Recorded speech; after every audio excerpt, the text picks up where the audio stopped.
North আমেরিকার বিশ্বকাপে দেখা যাচ্ছে অদ্ভুত প্যাটার্ন। ৪৮ দলের বিশ্বকাপ, সবাই ভেবেছিল বড় দলগুলো ছোট দলগুলোকে উড়িয়ে দেবে, কিন্তু এবার আন্ডারডগরা শুধু হারছে না, পয়েন্ট নিচ্ছে, কখনো কখনো জিতছেও। কেপ ভার্দে স্পেনকে ড্র করিয়েছে, ঘানা ইংল্যান্ডের সাথে পয়েন্ট ভাগ করেছে, সাউথ আফ্রিকা সাউথ কোরিয়াকে আটকেছে, কুরাসাও একটা পয়েন্ট তুলেছে। বলা হচ্ছে 4 দলের কথা। র্যাঙ্কিং এ 54 থেকে 81 এর মধ্যে থাকা দলগুলো টপ 30 টিমের বিপক্ষে পয়েন্ট তুলেছে। ধাক্কা খেয়েছে স্পেন, ইংল্যান্ড, ইকুয়েডর, সাউথ কোরিয়ার মতো জায়ান্টরা। কিন্তু কিভাবে? কেবল ভাগ্যের জোরে নয়, আছে অনেক হিসেব নিকেশের খেল। প্রথম সূত্র, ফাঁদে পা দিও না। কেপ ভার্দের গল্প দিয়ে শুরু করা যাক। বিশ্বকাপ ইতিহাসের তৃতীয় ক্ষুদ্রতম দেশ স্পেনকে গোলশূন্য ড্র করতে বাধ্য করল। 4-5-1 ছিল শেপ। মিডফিল্ডার ডিফেন্স লাইনের মধ্যে গ্যাপ প্রায় শূন্য। স্পেন বল পেছনে দিল, কিন্তু কেপ ভার্দে এগিয়ে গেল না। ডিফেন্ডাররা বল নিয়ে এগিয়ে গেল, কেপ ভার্দে তাদের শেপ ধরে রাখলো। স্প্যানিশদের ফেলা টোপ গিলল না তারা।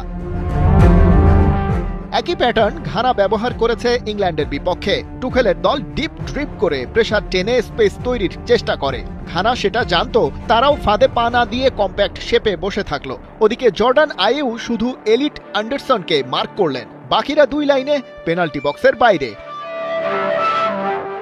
একটা সংখ্যায় পার্থক্য স্পষ্ট, পিপিডিএ বা পাস পার ডিফেন্সিভ অ্যাকশন, মানে প্রতিটা ডিফেন্সিভ অ্যাকশনের আগে প্রতিপক্ষকে কটা পাসের সুযোগ দেয়া হচ্ছে। এই সংখ্যা যত বেশি, প্রেস তত কম। কেপ ভার্দের পিপিডিএ ছিল 51.2, স্পেনের 5.9, মানে কেপ ভার্দে স্পেনকে 51টা পাস দিতে দিয়েছে, তারপর একটা ডিফেন্সিভ অ্যাকশনে গিয়েছে। ইংল্যান্ডের বিপক্ষে প্রথম 15 মিনিটে ঘানার পিপিডিএ ছিল 62, মানে আফ্রিকান টিমটা প্রতিপক্ষকে বুঝিয়ে দিচ্ছিল, নিজেরা খেলো, তোমাদের যত ইচ্ছে তত, আমাদের তাড়া নেই।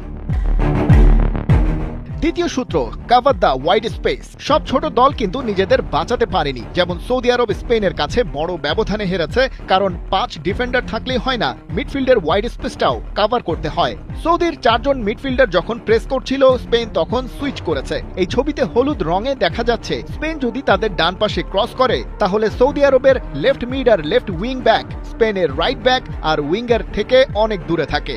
এক ক্রসেই ডান প্রান্তে পর্যাপ্ত জায়গা ও সময় পেতে পারে। সৌদি ডিফেন্সের গ্যাপ তৈরির ঝুঁকি থাকে, স্পেনের রাইট ব্যাক ও উইঙ্গার তখন তুলনামূলক কম প্রেসারে অ্যাটাক ক্রিয়েট করতে পারে। লামিন ইয়ামাল আর পেদ্রো প্রতিবার 2-1 পাচ্ছিলেন। শেষমেশ পেদ্রোর ক্রস থেকে ওয়ার্ডজাবালের তৃতীয় গোলও হয়েছিল।